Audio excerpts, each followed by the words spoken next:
Marcus Thompson stepped off the Greyhound bus in his hometown of Cedar Falls, Iowa, carrying nothing but a worn duffel bag and memories that weighed heavier than any pack he'd ever shouldered in Afghanistan. The small town looked exactly the same as when he'd left 3 years ago, but everything felt different through his eyes. The American flags hanging from every other porch seemed to wave just for him, yet he felt like a stranger walking through a place that should have been home. His mother, Helen, waited by her old Ford pickup truck, tears streaming down her weathered face. She had aged more in the past 3 years than in the previous 10. The worry lines around her eyes told the story of countless sleepless nights, wondering if her only son would make it back alive. When Marcus dropped his bag and embraced her, she held him so tight he thought she might never let go. "Welcome home, soldier," she whispered, her voice breaking with emotion. The drive to the family farm was filled with small talk about neighbors, crop prices, and local gossip. Marcus nodded and responded appropriately, but his mind was elsewhere. Every backfire from a passing car made him tense. Every shadow seemed to hide potential threats. The transition from the constant vigilance of a war zone to the peaceful countryside was harder than he had imagined. The Thompson farm had been in the family for 4 generations. His great-grandfather had cleared the land with nothing but determination and a strong back. His grandfather had survived the Great Depression by working 18-hour days. His father had modernized the operation before a heart attack took him when Marcus was just 16. Now at 24, Marcus was the last of the Thompson men, and the responsibility of keeping the family legacy alive rested squarely on his shoulders. Helen showed him to his old room, which she had kept exactly as he'd left it. High school football trophies still lined the shelves. His hunting rifles remained locked in the gun cabinet his father had built. Photos of hunting trips and county fair competitions covered the walls. Everything was preserved like a shrine to the boy he used to be, before the military had transformed him into someone else entirely. That first night, Marcus lay awake, staring at the ceiling. The silence was deafening after years of sleeping in military barracks and forward operating bases. He missed the sounds of his fellow soldiers, the low hum of generators, even the distant rumble of helicopters. Here the only sounds were crickets and the occasional owl, yet somehow the peace felt more unsettling than any firefight he'd survived. Sleep, when it finally came, brought dreams of desert landscapes and the faces of friends who hadn't made it home. He woke in a cold sweat, reaching for a rifle that wasn't there and a foxhole that existed only in his memory. The digital clock read 3:47 a.m., but he knew there would be no more sleep that night. Marcus walked to the kitchen and made coffee, a habit that had sustained him through countless early morning patrols. Through the window he could see the eastern horizon beginning to show the faintest hint of dawn. The farm stretched out before him, 640 acres of corn and soybeans that would need attention soon. His mother had managed to keep things running with the help of neighboring farmers, but he could see the toll it had taken. Fences needed repair, equipment required maintenance, and the old barn was showing signs of serious structural problems. Over breakfast, Helen carefully broached the subject that had been weighing on both their minds. "The bank called again last week," she said, not meeting his eyes. "We're behind on the mortgage payments. I've been doing my best, but with the drought last year and the low commodity prices." Her voice trailed off. Marcus felt a familiar weight settle in his chest, the same feeling he'd experienced when his squad leader had assigned him seemingly impossible missions. But this wasn't Afghanistan, and there was no backup coming. This was home, and failure here would mean losing everything his family had built over 4 generations. "How bad is it?" he asked, though he could tell from her expression that it was worse than she wanted to admit. 3 months behind," she said quietly. "They're talking about foreclosure if we can't catch up by the end of summer."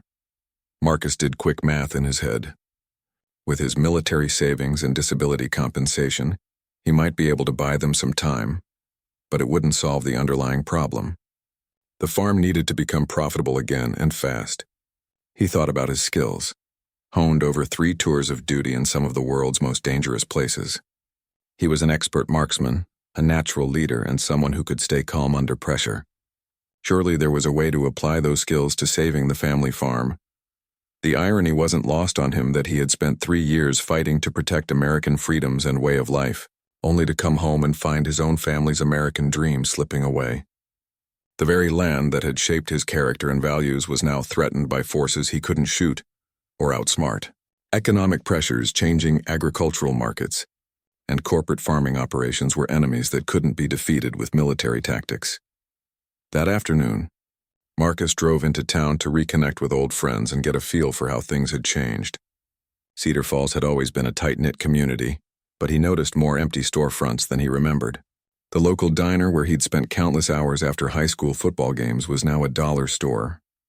The hardware store where his father had bought supplies was boarded up, with a sign directing customers to the big box store 20 miles away. At Murphy's bar, he found some of his old high school classmates. They welcomed him warmly, buying him beers and asking about his military service. But he could sense the distance that now existed between them. They had stayed in Cedar Falls, married their high school sweethearts, and settled into predictable routines. He had seen things and done things that couldn't be easily shared over beer and small talk. As the evening wore on, the conversation turned to local problems. Crop theft had become a serious issue, with organized groups hitting farms at night and making off with expensive equipment and harvested grain. The county sheriff's department was understaffed and outgunned. Several farmers had started taking turns patrolling each other's properties, but they were just ordinary people trying to protect their livelihoods with whatever weapons they could legally carry. Marcus listened carefully, his tactical mind automatically analyzing the situation. These weren't random crimes of opportunity. Someone was organizing professional agricultural theft operations, probably selling stolen goods through networks that extended far beyond Cedar Falls. The local farmers were good people, but they weren't trained for this kind of coordinated criminal activity. As he drove home that night, an idea began forming in his mind. Maybe there was a way to use his military training to help his community, while also finding a solution to his family's financial problems. The farm might be struggling, but Marcus Thompson had skills that were in demand, even in rural Iowa. The first sign of trouble came 3 weeks after Marcus returned home. He was repairing fence posts in the north pasture when he heard the distant sound of diesel engines rumbling through the night. It was 2 a.m. and no legitimate farm work happened at that hour. Years of combat experience had taught him to trust his instincts, and every instinct was screaming that something was wrong.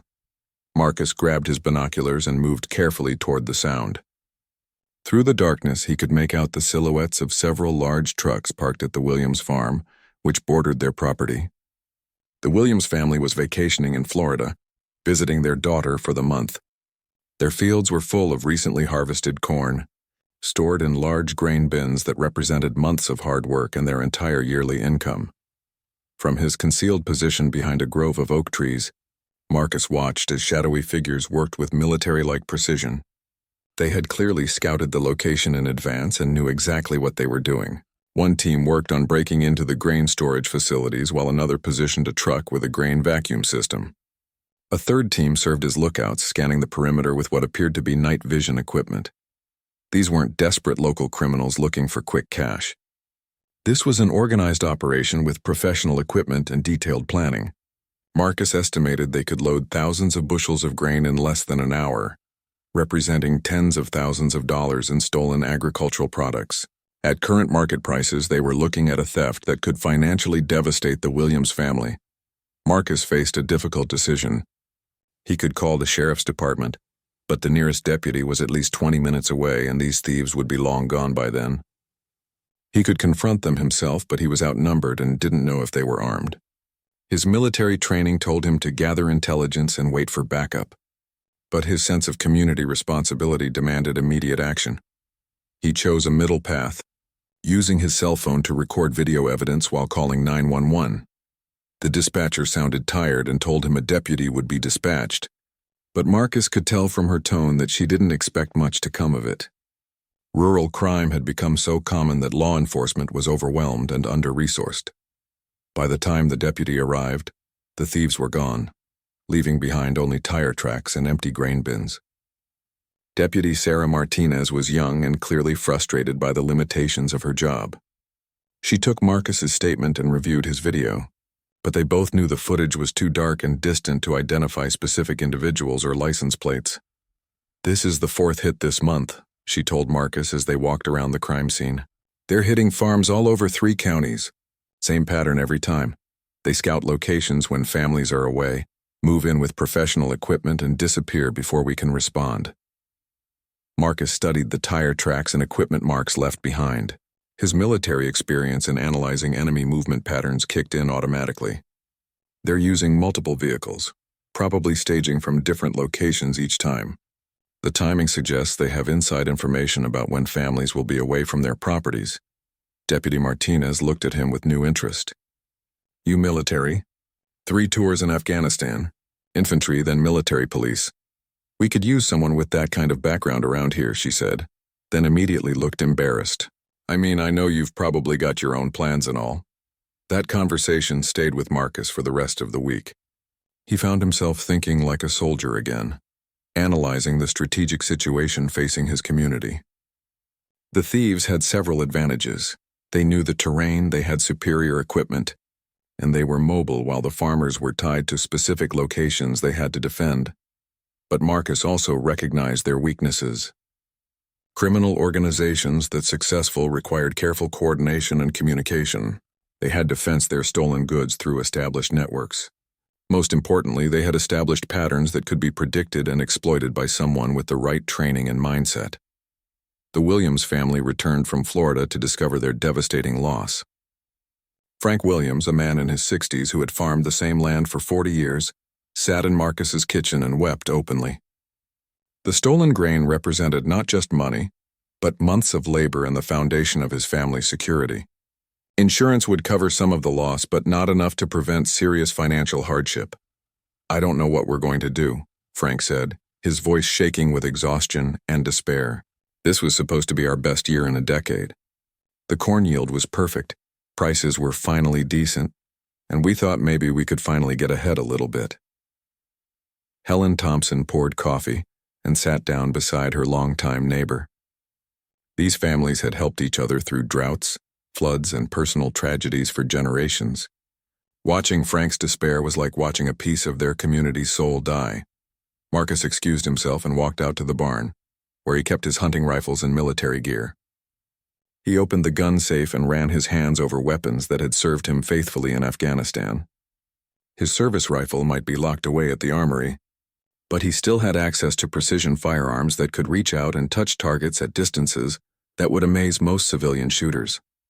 But this situation called for more than just marksmanship. It required the kind of strategic thinking and operational planning that had kept his squad alive in some of the most dangerous places on Earth. Marcus began sketching out what he knew about the thieves' methods, looking for patterns and vulnerabilities that could be exploited. Over the next few days, he made discreet inquiries around the county. He visited other farms that had been hit, talking to the victims and gathering information about the thieves' methods. A pattern began to emerge that confirmed his initial analysis. The criminals were indeed getting inside information, probably from someone with access to agricultural community networks. They targeted farms when families were away, suggesting they had sources who knew about vacation plans and family schedules. They focused on properties with large grain storage facilities and good road access for their trucks.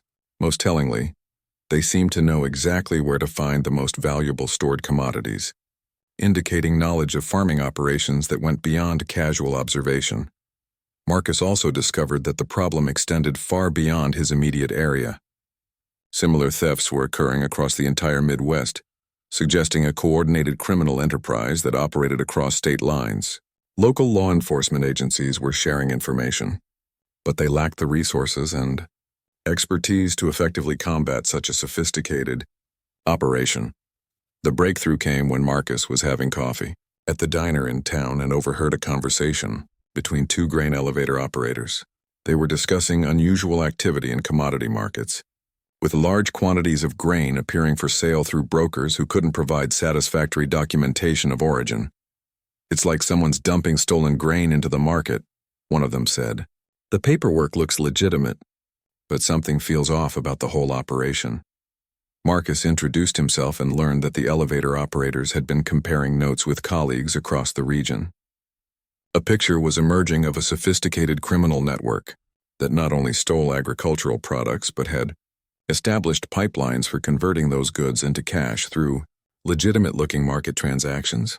That night, Marcus called Deputy Martinez and arranged to meet with her and the county sheriff. He had a proposal that would either make him a valuable asset to law enforcement or get him arrested for vigilante activity. But either way, he was going to take action to protect his community and save his family's farm. The meeting was scheduled for the next morning at the sheriff's department. Marcus spent the evening cleaning his rifles and reviewing topographical maps of the county. Tomorrow, he would find out if his military skills could be put to use in a very different kind of war, one being fought in the cornfields and farmyards of rural America. Sheriff Tom Brennan was a thick-set man in his 50s who had been keeping the peace in Cedar County for over 20 years. His office walls were covered with commendations and photos from community events. But Marcus could see the weight of recent problems in his tired eyes. Deputy Martinez sat beside him, looking hopeful that Marcus might have solutions to problems that had been frustrating law enforcement for months. "Mr. Thompson," Sheriff Brennan began, "Sarah tells me you have some ideas about our agricultural theft problem." Marcus had prepared carefully for this meeting. He spread out county maps and charts he had created showing the pattern of thefts over the past 6 months. Each incident was marked with different colored pins representing the type of crime, estimated value of stolen goods, and time of occurrence. "Sheriff, you're not dealing with random criminals," Marcus said, pointing to the clusters of pins. "This is a coordinated operation with military-level planning and execution. They have intelligence sources, staging areas, and established routes for moving stolen goods to market." Sheriff Brennan studied the maps with growing interest. "You think they have inside help?" "Absolutely. Someone with access to agricultural community networks is providing information about when farms will be vulnerable. They know family schedules, storage locations, and security arrangements. That level of intelligence requires a source inside the farming community." Marcus outlined his analysis of the thieves' methods, comparing them to insurgent tactics he had encountered in Afghanistan. The criminals used speed and surprise to overwhelm isolated targets, then disappeared into the landscape before law enforcement could respond. They varied their patterns just enough to avoid predictability while maintaining operational efficiency. "The good news," Marcus continued, "is that their success has made them confident. Confident criminals get sloppy, and sloppy criminals make mistakes we can exploit." Deputy Martinez leaned forward. "What kind of mistakes?" "They have to communicate with each other.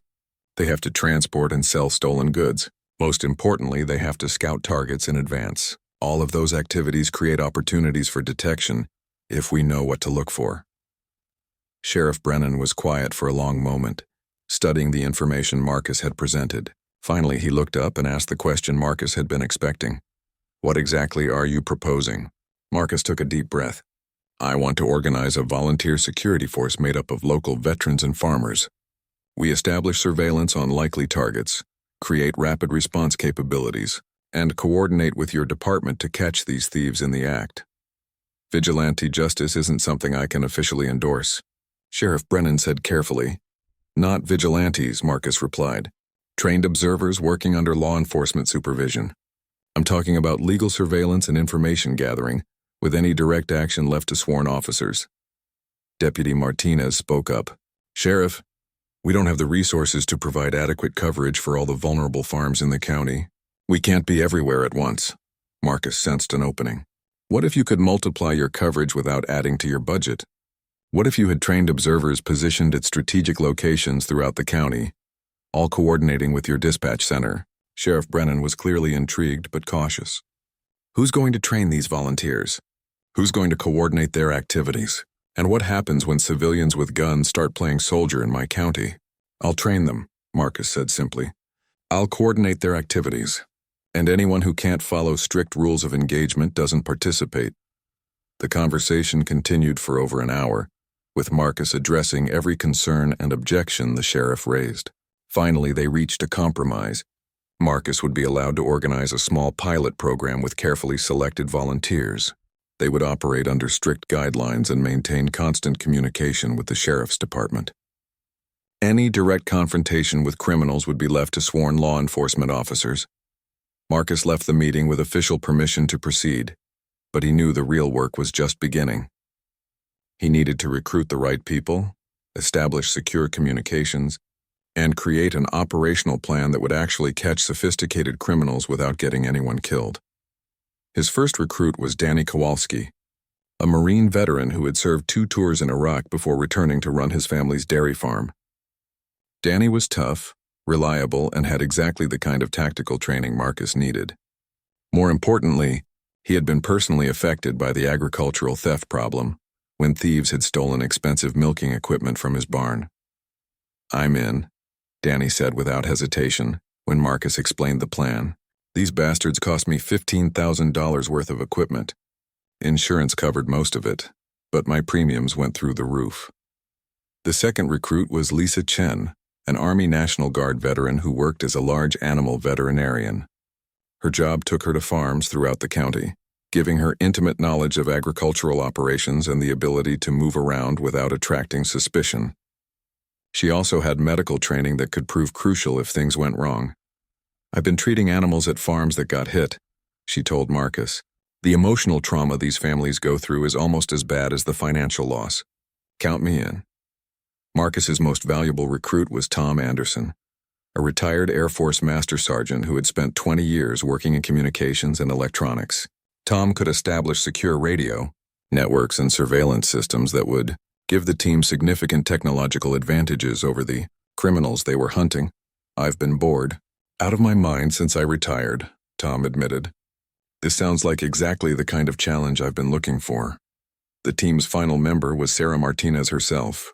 Sheriff Brennan had agreed to let her coordinate between the volunteer security force and official law enforcement, giving them access to police communications and legal authority when needed. Marcus established their base of operations in an old barn on his family's property. Tom Anderson installed sophisticated radio equipment and computer systems that could monitor police frequencies and track the movement of vehicles throughout the county. Lisa Chen provided detailed maps of every farm in the area, along with information about which properties were most vulnerable to theft. The training program Marcus developed emphasized surveillance and information gathering rather than direct confrontation. Team members learned to identify suspicious activity, document evidence, and coordinate with law enforcement. They practiced moving through rural terrain without being detected and established communication protocols that would allow rapid response to developing situations. Most importantly, Marcus drilled into every team member that their job was to observe and report, not to engage in firefights with armed criminals. Anyone who couldn't follow that fundamental rule would be immediately removed from the team. After 2 weeks of intensive preparation, the volunteer security force was ready for their first real operation. Intelligence sources had indicated that the thieves were planning to hit the Morrison farm while the family was attending a wedding in Nebraska.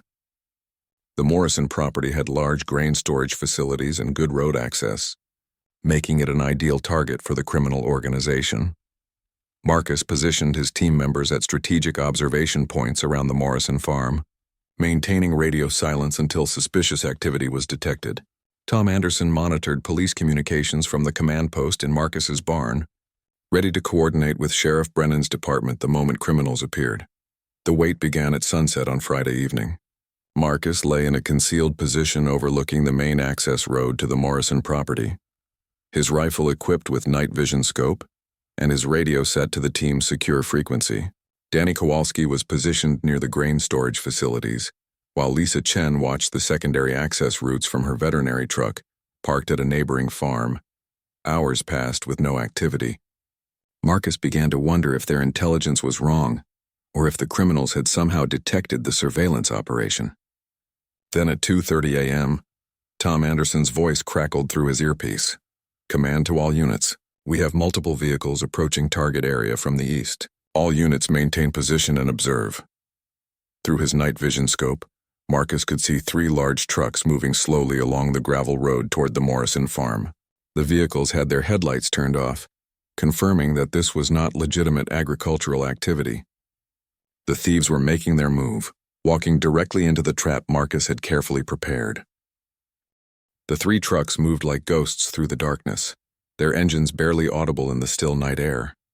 Marcus watched through his scope as they positioned themselves with practiced efficiency around the Morrison grain storage facilities. These weren't amateur thieves. They moved with the kind of coordination that came from extensive planning and previous successful operations. "Team Alpha, I count 12 individuals," Marcus whispered into his radio. They're splitting into 3 groups, one at each storage bin. They have professional grain vacuum equipment and what looks like night vision gear. Danny Kowalski's voice came back steady and calm. Team Bravo has visual on the loading operation. They're working fast. Estimate they can clear out the storage in under 90 minutes. From her position monitoring the escape routes, Lisa Chen reported no additional security or lookout positions. Team Charlie clear. No vehicles or personnel on secondary roads. Looks like they're confident they won't be interrupted.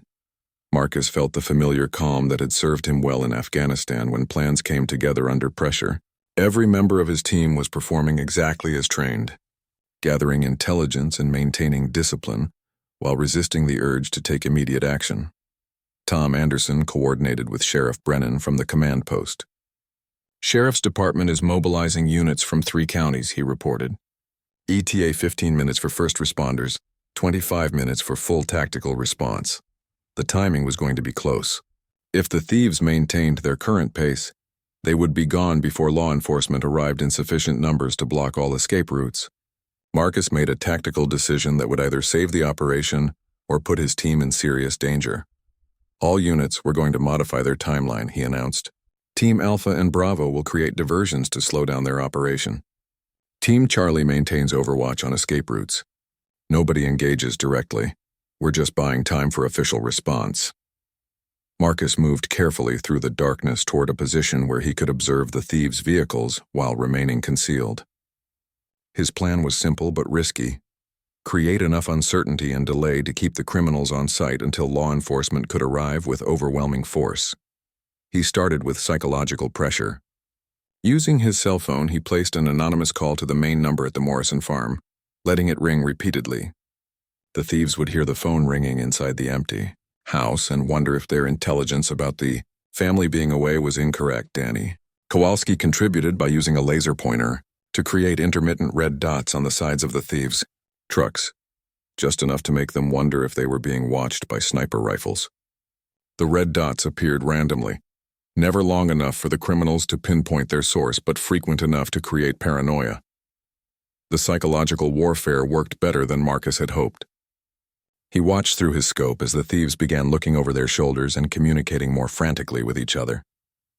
Their efficient operation started to break down as they spent time scanning for threats instead of focusing on loading grain.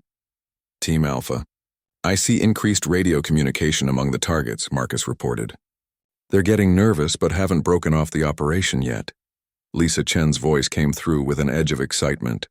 Team Charlie has movement on the eastern approach road. Looks like law enforcement vehicles approaching without lights or sirens.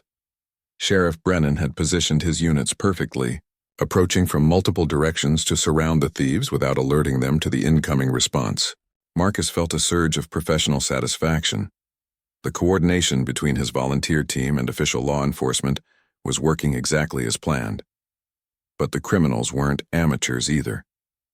One of them must have spotted the approaching police vehicles because suddenly, their organized operation turned into a frantic race to escape. They abandoned their careful loading procedures and began throwing grain into trucks as fast as possible, while their lookouts shouted warnings. All units. Subjects are attempting to bug out, Marcus announced. They've spotted the response teams and are accelerating their timeline. The lead truck started its engine and began moving toward the main road, still heavily loaded with stolen grain, but abandoning the systematic theft operation. The second truck followed immediately, leaving the third truck crew to finish loading or risk being left behind. Marcus faced a critical decision. The first 2 trucks might escape if they reached the main road before Sheriff Brennan's units could establish a proper roadblock. His military training told him to take action, but his agreement with law enforcement required him to remain in an observation role. The choice was made for him when one of the fleeing thieves spotted Danny Kowalski's position and opened fire with what sounded like a semi-automatic rifle. The muzzle flashes lit up the darkness as bullets chewed through the cornstalks around Danny's hiding place. Team Bravo taking fire. Danny's voice was calm despite the deadly situation. Multiple subjects with automatic weapons. I'm pinned down but not hit. Marcus didn't hesitate. The rules of engagement had just changed dramatically, and his friend's life was in immediate danger. He brought his rifle to bear on the muzzle flashes and began returning precise, Measured fire designed to suppress the attackers rather than necessarily kill them. Team Alpha engaging targets firing on Team Bravo, he announced over the radio. Taking aimed shots at armed subjects. His first shot took out the front windshield of the truck whose occupants were shooting at Danny. The vehicle swerved wildly as the driver was temporarily blinded by flying glass. Marcus's second shot punctured the front tire on the same truck, sending it skidding sideways and blocking the path for the other vehicles. Lisa Chen's veterinary training came in handy as she provided medical support guidance over the radio. If anyone takes a hit, try to control bleeding and stay down. Help is almost there. The firefight lasted less than 3 minutes, but it felt like hours. Marcus found himself operating on pure instinct and muscle memory, identifying targets and engaging them with the same calm precision he had used in Afghanistan. The key difference was that these targets were shooting at his friends and neighbors instead of his fellow soldiers. Sheriff Brennan's tactical units arrived just as the shooting stopped. Spotlights flooded the area, turning night into day and revealing the full scope of the interrupted theft operation. 2 of the 3 trucks were disabled and abandoned, while the third sat empty with its occupants scattered among the grain bins and outbuildings. "This is Sheriff Brennan," came the authoritative voice over the radio. "All civilian units cease fire and maintain position. We have the area surrounded." The remaining thieves surrendered quickly when faced with overwhelming law enforcement response. Marcus counted 8 individuals taken into custody, along with thousands of dollars worth of stolen grain and professional theft equipment that could be traced back to other crimes throughout the region.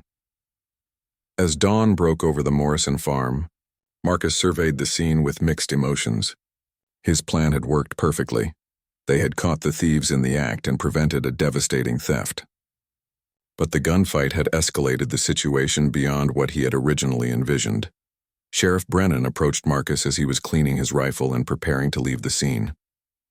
"Good work tonight," the sheriff said simply. "Your team performed exactly as trained. When they started shooting, you had every right to defend yourselves and protect private property." Marcus nodded, but he was already thinking about the larger implications of what had happened. Word would spread quickly through both law enforcement and criminal networks that rural Iowa now had organized resistance to agricultural theft.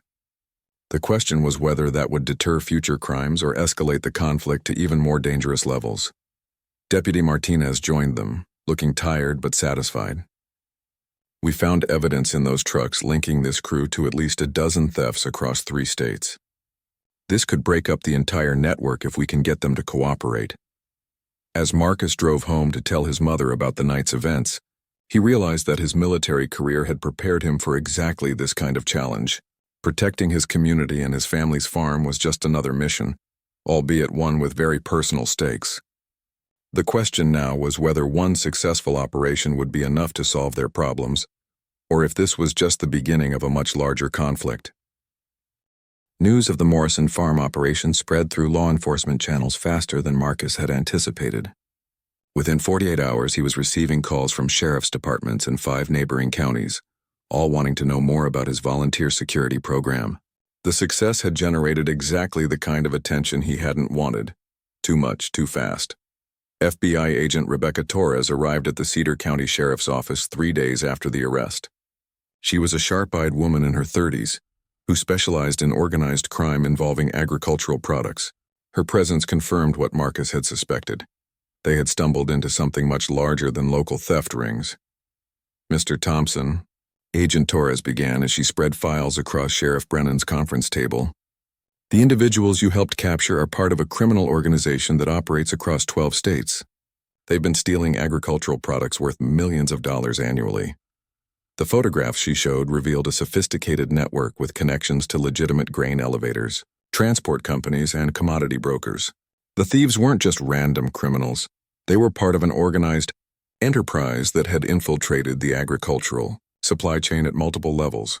Your operation was successful because you treated this as a military problem rather than a law enforcement problem, Agent Torres continued.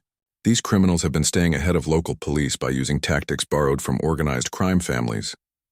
Marcus studied the evidence with growing concern. If this was really an organized criminal enterprise with millions of dollars at stake, his volunteer security team had just declared war on people with resources far beyond anything local law enforcement could handle. What kind of response should we expect? He asked. Agent Torres's expression was grim. Based on similar cases, they'll either abandon this territory and move operations elsewhere, or they'll escalate by bringing in more sophisticated equipment and personnel. Sheriff Brennan leaned back in his chair. In other words, we either scared them off permanently or we just poked a hornet's nest. The answer came sooner than anyone expected. 5 days after the Morrison farm arrests, Marcus received a phone call that chilled him to the bone. The voice was electronically distorted, but the message was crystal clear. You cost us a lot of money, soldier boy. Back off, or we'll make sure your mother pays the price for your interference. Marcus immediately contacted Sheriff Brennan and Agent Torres. Within hours, his family farm was under official protection, with unmarked federal vehicles positioned around the property and surveillance equipment monitoring all approaches. But Marcus knew that reactive security measures were never enough against determined criminals. They're trying to intimidate us into backing down, he told his team during an emergency meeting in Tom Anderson's basement. But threats against civilians tell us they're worried about our effectiveness. Danny Kowalski was cleaning his rifle as he spoke. So what's our move? Do we escalate or try to negotiate? We don't negotiate with criminals, Marcus replied without hesitation. But we also don't put innocent people at risk. We modify our tactics to go after the network itself, instead of just responding to individual theft operations. Lisa Chen had been studying the FBI files Agent Torres had shared with them. These guys have to move money and communicate with each other. Those are vulnerabilities we can exploit if we're smart about it. Tom Anderson had already begun working on technical solutions. I can monitor radio frequencies and internet traffic for patterns that might indicate their planning activities. If we can predict where they'll strike next, we can be waiting for them. Marcus appreciated his team's dedication, but he was also acutely aware of how quickly things were escalating beyond their original mission. They had started as a volunteer security force focused on protecting local farms. Now they were effectively fighting an organized criminal enterprise with federal law enforcement resources. Agent Torres provided additional intelligence that helped Marcus understand the scope of the challenge they faced. The criminal network operated in cells, with each group responsible for a specific geographic area.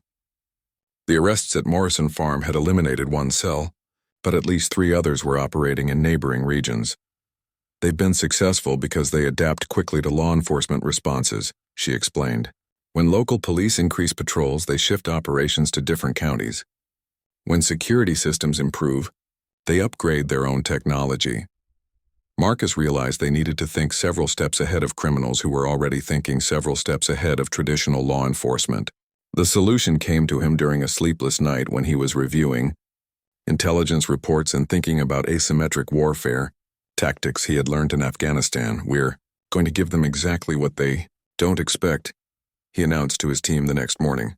Instead of defending static targets, we're going to hunt them. The plan Marcus developed was audacious and dangerous. Rather than waiting for the criminals to choose their targets, his team would identify the network's operational patterns and intercept them during transport and communication phases. They would use the criminals' own sophisticated methods against them. Tom Anderson established electronic surveillance of communication frequencies used by grain transport companies. Lisa Chen began tracking unusual veterinary service requests that might indicate someone was scouting farms for security vulnerabilities. Danny Kowalski used his contacts in the farming community to identify which properties had the most valuable stored commodities. The breakthrough came when Tom intercepted radio communications between 2 trucks coordinating their approach to what sounded like a major operation. The criminals were using encrypted radios, but they had to communicate in real time to coordinate complex theft operations. They're planning something big, Tom reported during a team meeting. Multiple trucks, multiple locations, and they're bringing in personnel from outside the immediate area. Agent Torres confirmed their intelligence through federal surveillance resources. We're tracking a convergence of known criminal associates from 3 different states. They're planning a coordinated strike that could represent their largest operation to date. The target turned out to be the county's grain elevator complex, where millions of dollars worth of agricultural products were stored in massive concrete silos. If the criminals could breach the facility's security and load grain directly from the storage silos, they could steal enough commodities to justify bringing in a small army of thieves. Marcus found himself planning a defensive operation unlike anything he had attempted since leaving the military. The grain elevator complex covered dozens of acres, with multiple access points and sight lines that would challenge even experienced combat veterans. But he also recognized that the criminals' ambition had created an opportunity to capture the entire network in one coordinated operation. "We're not just stopping a theft," he told Sheriff Brennan and Agent Torres during their final planning meeting. "We're dismantling an entire criminal organization." The plan required coordination between Marcus's volunteer team, local law enforcement, state police, and federal agents. Each group had specific responsibilities, but Marcus would coordinate the overall operation from a command post established in the grain elevator's office building. On the night of the operation, Marcus positioned his team members at key observation points around the facility, while law enforcement units staged at locations where they could respond rapidly without alerting the criminals to their presence. The goal was to allow the thieves to commit themselves to the operation before springing the trap. At 11:30 p.m., the first vehicles appeared on the horizon. Marcus counted at least 8 large trucks approaching from different directions, along with several smaller vehicles that probably carried security personnel and equipment. This was indeed the largest criminal operation anyone had ever attempted in Cedar County. "All units, we have multiple targets approaching," Marcus announced over the secure radio network. "This is bigger than we anticipated. Everyone stay sharp and stick to the plan." Through his night vision scope, Marcus watched as the criminals deployed with military-style precision. They had obviously studied the facility in advance and knew exactly where to position their equipment for maximum efficiency. But their confidence would prove to be their downfall. The criminals had planned for security guards and local police response. They had not planned for a coordinated operation involving federal agents, state police, and military-trained volunteers who had been studying their methods for weeks. As the thieves began their systematic assault on the grain storage facility, Marcus realized this would be the decisive battle that would either end the criminal network's operations in his region or escalate the conflict to levels that could endanger his entire community. Either way, there was no turning back. Now, the radio crackled with reports from his team members as they tracked the criminals' movements and prepared for what would either be their greatest victory or their most dangerous failure. The grain elevator complex at midnight looked like a fortress under siege. Marcus counted 23 criminals moving with coordinated precision around the massive storage silos. They had brought enough equipment to load several $100,000 worth of grain in a single operation. This wasn't just theft. It was an industrial-scale assault on the agricultural economy of central Iowa. "Command, this is Team Alpha," Marcus whispered into his radio. "I count 4 vehicles positioning near the main storage complex. They have professional grain handling equipment and what appears to be portable lighting systems." Danny Kowalski's voice came back tense but controlled. "Team Bravo has eyes on 6 additional subjects setting up a perimeter watch. These guys are armed and organized like a military unit. The criminals had learned from their previous defeat. This time they had brought security teams to watch for law enforcement response, while the main crews focused on theft operations. They were using night vision equipment and encrypted communications, making them far more dangerous than the relatively amateur thieves Marcus's team had encountered at Morrison Farm. Tom Anderson coordinated intelligence from his mobile command post. Federal units report all escape routes are monitored but not blocked. State police tactical teams are positioned for rapid response. We have authorization to proceed when ready. Agent Torres had insisted on maintaining federal oversight of the operation, but she had also given Marcus tactical command of the initial phase. The plan was to allow the criminals to commit themselves fully to the theft operation before revealing the scope of the law enforcement response.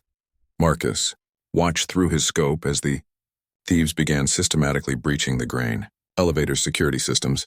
They cut through chain-link fences, disabled alarm systems, and positioned their trucks for efficient loading. Their level of organization suggested extensive advanced planning and inside knowledge of the facility's operations. All units subjects are beginning grain loading operations, Marcus reported. Estimate 30 minutes before they complete primary objective and attempt to evacuate. The waiting was the hardest part.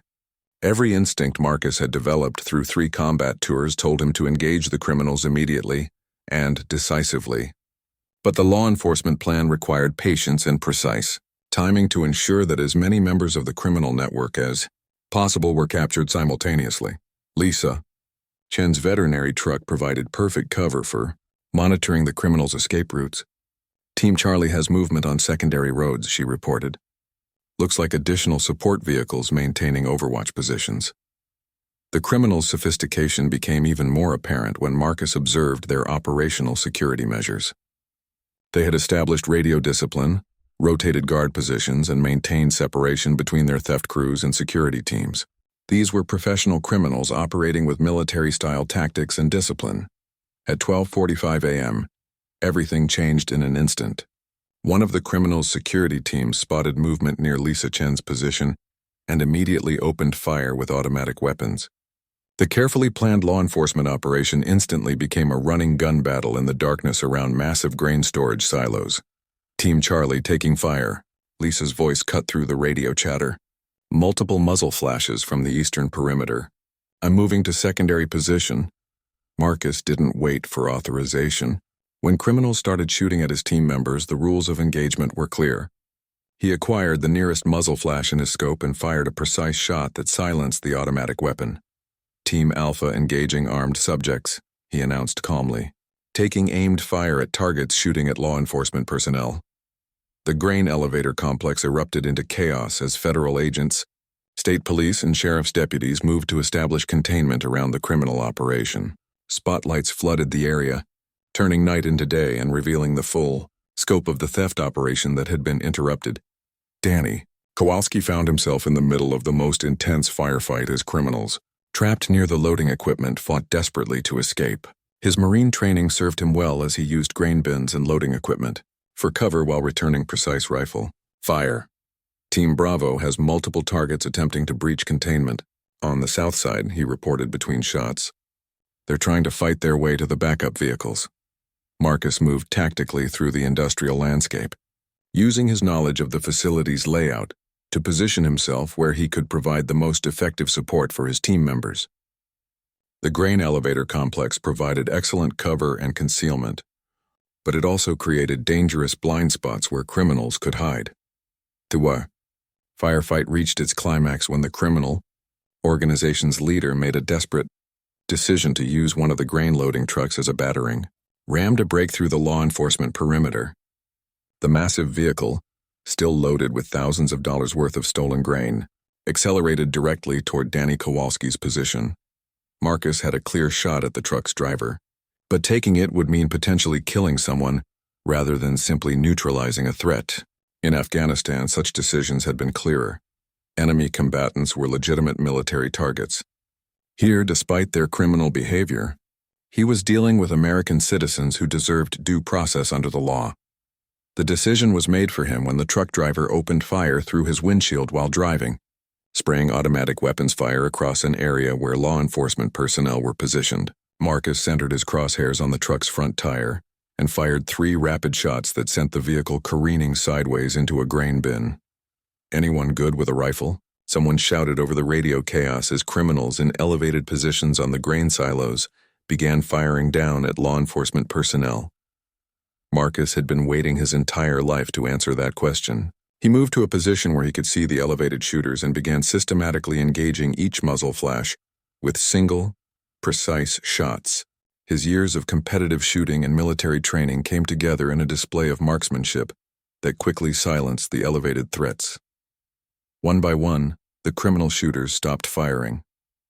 Not because Marcus was trying to kill them, but because his precisely placed shots were creating psychological pressure that made accurate return fire impossible. When someone can consistently place rifle bullets within inches of your position, the natural human response is to take cover and stop shooting back. Last target down, Marcus announced as the final muzzle flash disappeared from the grain silo platforms. All elevated threats neutralized. The surrender came quickly after that. With their escape routes blocked, their leadership captured, and their elevated fire support eliminated, the remaining criminals had no choice but to give up.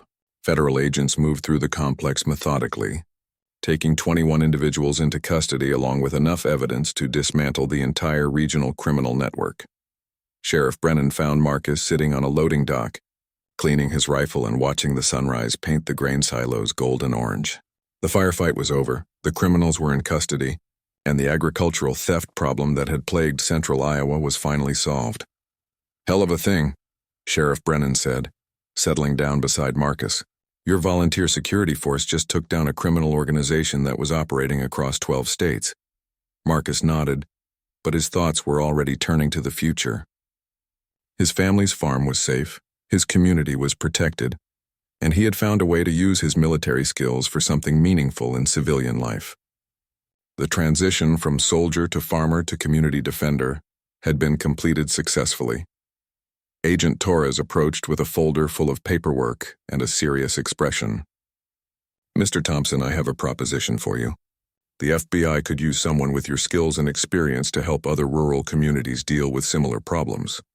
Marcus looked out across the farmland that stretched to the horizon, thinking about his mother waiting at home and the 4 generations of Thompson family history tied to this soil.